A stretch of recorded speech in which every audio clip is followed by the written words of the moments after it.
32 कहानियों का संग्रह है ये सिंहासन 32। इस संग्रह में अभी तक आप लोग 31 कहानी सुन चुके हैं। आज की कहानी कहने की बारी 32वीं पुतली रानी रूपमती की है। ये 32वीं ही नहीं बल्कि इस संग्रह की अंतिम कहानी भी है। कहानियों के इस संग्रह में सारी कहानियां राजा भोज को एक खुदाई में मिली राजा विक्रमादित्य के चमत्कारिक सिंहासन के पुतलियों के द्वारा राजा विक्रमादित्य के बारे में बारी बारी से सुनाई जा रही है और पुतलियों द्वारा कही गई कहानियों को मैं आप लोगों को सुना रही हूँ। अब तक आप लोगों ने 31 पुतलियों के द्वारा सुनाई गई 31 कहानियों को सुना। आज 32वीं पुतली यानी कि अंतिम पुतली रानी रूपमती राजा भोज को कोई कहानी नहीं सुनाई बल्कि उनसे वार्तालाप की उन दोनों की बातों को मैं आप लोगों को सुना रही हूँ। इस कहानी में उस पुरातन और चमत्कारिक अद्भुत और अलौकिक सिंहासन का क्या हुआ ये भी बताऊंगी। कृपया ध्यान पूर्वक और अंत तक अवश्य सुनें। इस चैनल को आप लोग सब्सक्राइब जरूर करें। चैनल सब्सक्राइब कर मुझे अपना प्यार, दुलार और सहयोग प्रदान करें। पहले के सभी कहानियों का लिंक भी डिस्क्रिप्शन में दिया गया है, आप वहां से पहले की कहानियां देख सुन सकते हैं।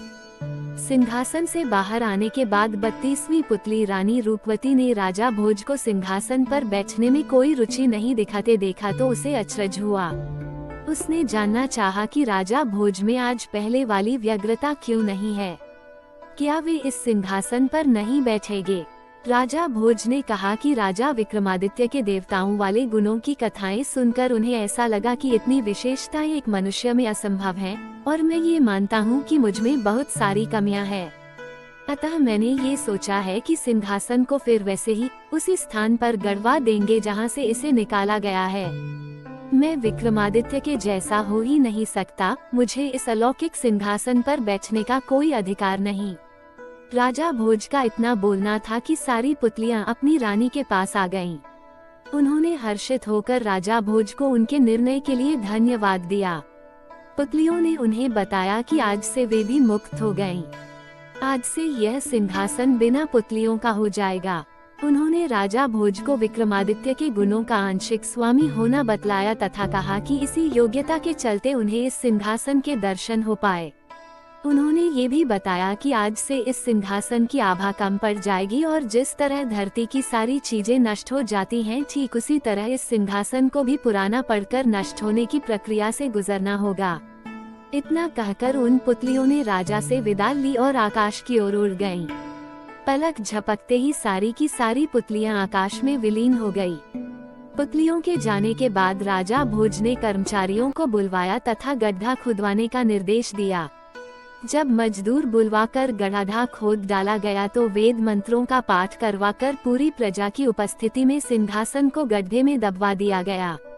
मिट्टी डालकर फिर वैसा ही टीला निर्मित करवाया गया जिस पर बैठकर चरवाहा अपने फैसले देता था। लेकिन नया टीला वह चमत्कार नहीं दिखा सका जो पुराने वाले टीले में था। इस पूरे संग्रह का उपसंहार इस प्रकार है। कुछ भिन्नताओं के साथ हर लोकप्रिय संस्करण में उपसंहार के रूप में एक कथा और मिलती है। उसमें सिंहासन के साथ पुनः दबवाने के बाद क्या गुजरा यह वर्णित है।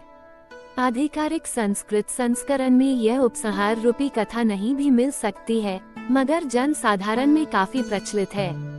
कई साल बीत गए, वह टीला इतना प्रसिद्ध हो चुका था कि सुदूर जगहों से लोग उसे देखने आते थे। सभी को पता था कि इस टीले के नीचे अलौकिक गुणों वाला सिंहासन दबा पड़ा है। एक दिन चोरों के एक गिरोह ने फैसला किया कि उस सिंहासन को निकालकर उसके टुकड़े टुकड़े कर बेच देना चाहिए। उन्हें पता था कि सिंहासन में बेशकीमती हीरे जवाहरात जड़े हुए हैं। उन्होंने टीले से मीलों पहले से एक सुरंग खोदना शुरू किया। कई महीनों की मेहनत के बाद सुरंग खोदकर उस सिंहासन तक पहुँचे। सिंहासन को सुरंग से बाहर लाकर एक निर्जन स्थान पर उन्होंने हथौड़ों के प्रहार से उसे तोड़ना चाहा। सिंहासन पर चोट पड़ते ही ऐसी भयानक चिंगारी निकलती थी कि तोड़ने वाले को जलाने लगती थी। सिंहासन में इतने सारे बहुमूल्य रत्न माणिक्य जड़े हुए थे कि चोर उन्हें सिंहासन से अलग करने का मोह नहीं त्याग रहे थे। सिंहासन पूरी तरह सोने से निर्मित था, इसलिए चोरों को लगता था कि सारा सोना बेच देने पर कई हजार स्वर्ण मुद्राएं मिल जाएगी और उनके पास इतना अधिक धन जमा हो जाएगा कि उनके परिवार में कई पुरखों तक किसी को कुछ करने की जरूरत ही नहीं पड़ेगी। वे सारा दिन प्रयास करते रहे मगर उनके प्रहारों से सिंहासन को रत्ती भर भी क्षति नहीं पहुंची। उल्टे उनके हाथ चिंगारियों से झुलस गए और चिंगारियों को बार बार देखने से उनकी आंखें दुखने लगी।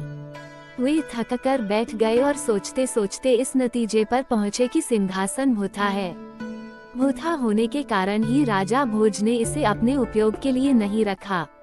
महल में इसे रखकर जरूर ही उन्हें कुछ परेशानी हुई होगी, तभी उन्होंने ऐसे मूल्यवान सिंहासन को दोबारा जमीन में दबवा दिया। वे इसका मोह राजा भोज की तरह ही त्यागने की सोच रहे थे। तभी उनका मुखिया बोला कि सिंहासन को तोड़ा नहीं जा सकता, पर उसे इसी अवस्था में उठाकर दूसरी जगह ले जाया जा सकता है। चोरों ने उस सिंहासन को अच्छी तरह कपड़े में लपेट दिया और उस राज्य से बहुत दूर किसी अन्य राज्य में उसे उसी रूप में ले जाने का फैसला कर लिया। वे सिंहासन को लेकर कुछ महीनों की यात्रा के बाद दक्षिण के एक राज्य में पहुँचे। वहाँ किसी को उस सिंहासन के बारे में कुछ पता नहीं था। उन्होंने जौहरियों का वेश धरकर उस राज्य के राजा से मिलने की तैयारी की। उन्होंने राजा को वह रत्न जड़ित स्वर्ण सिंहासन दिखाते हुए कहा कि वे बहुत दूर के रहने वाले हैं तथा उन्होंने अपना सारा धन लगाकर यह सिंहासन तैयार करवाया है। राजा ने उस सिंहासन की शुद्धता की जांच अपने राज्य के बड़े बड़े सुनारों और जौहरियों से करवाई। सबने उस सिंहासन की सुंदरता और शुद्धता की तारीफ करते हुए राजा को वो सिंहासन खरीद लेने की सलाह दी। राजा ने चोरों को उनका मुहमांगा मूल्य दिया और सिंहासन अपने बैठने के लिए ले लिया। जब वह सिंहासन दरबार में लगाया गया तो सारा दरबार अलौकिक रोशनी से जगमगाने लगा। उसमें जड़े हीरों और माणिक्यों से बड़ी मनमोहक आभा निकल रही थी। राजा का मन भी ऐसे सिंहासन को देखकर अत्यधिक प्रसन्न हुआ। शुभ मुहूर्त देखकर राजा ने सिंहासन की पूजा विद्वान पंडितों से करवाई और उस सिंहासन पर नित्य बैठने लगा। सिंहासन की चर्चा दूर दूर तक फैलने लगी। बहुत दूर दूर से राजा उस सिंहासन को देखने के लिए आने लगे। सभी आने वाले उस राजा के भाग्य को धन्य कहते, क्योंकि उसे ऐसा अद्भुत सिंहासन पर बैठने का अवसर मिला था। धीरे धीरे ये प्रसिद्धि राजा भोज के राज्य तक भी पहुंची। सिंहासन का वर्णन सुनकर उनको लगा कि कहीं विक्रमादित्य का सिंहासन न हो। उन्होंने तत्काल अपने कर्मचारियों को बुलाकर विचार विमर्श किया और मजदूर बुलवाकर टीले को फिर से खुदवाया। खुदवाने पर उनकी शंका सत्य निकली और सुरंग देखकर उन्हें पता चल गया कि चोरों ने वह सिंहासन चुरा लिया। अब उन्हें यह आश्चर्य हुआ कि वह राजा विक्रमादित्य के सिंहासन पर आरूढ़ कैसे हो गया। क्या वह राजा सचमुच विक्रमादित्य के समकक्ष गुणों वाला है? उन्होंने कुछ कर्मचारियों को लेकर उस राज्य जाकर सब कुछ अपनी आंखों से देखने का फैसला किया। काफी दिनों की यात्रा के बाद वे लोग वहां पहुंचे। वहां पहुंचने के बाद उस राजा से मिलने उसके दरबार में पहुंचे। उनका परिचय जान उस राजा ने उनका पूरा सत्कार किया तथा उनके आने का प्रयोजन पूछा। राजा भोज ने उस सिंहासन के बारे में राजा को सब कुछ बताया। उस राजा को बड़ा आश्चर्य हुआ।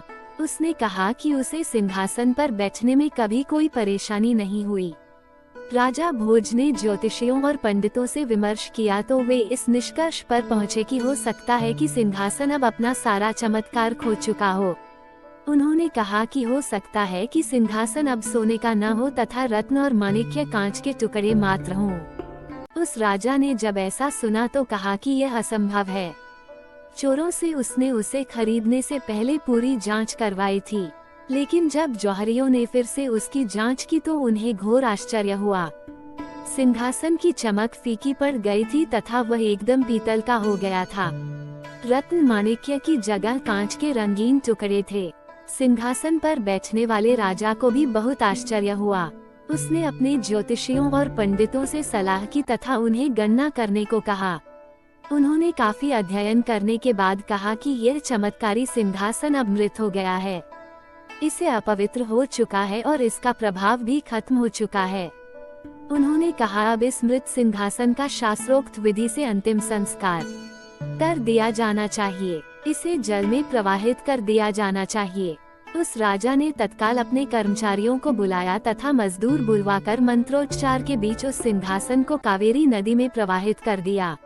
समय बीतता रहा, वह सिंहासन इतिहास के पन्नों में सिमटकर रह गया। लोक कथाओं और जन श्रुतियों में उसकी चर्चा होती रही।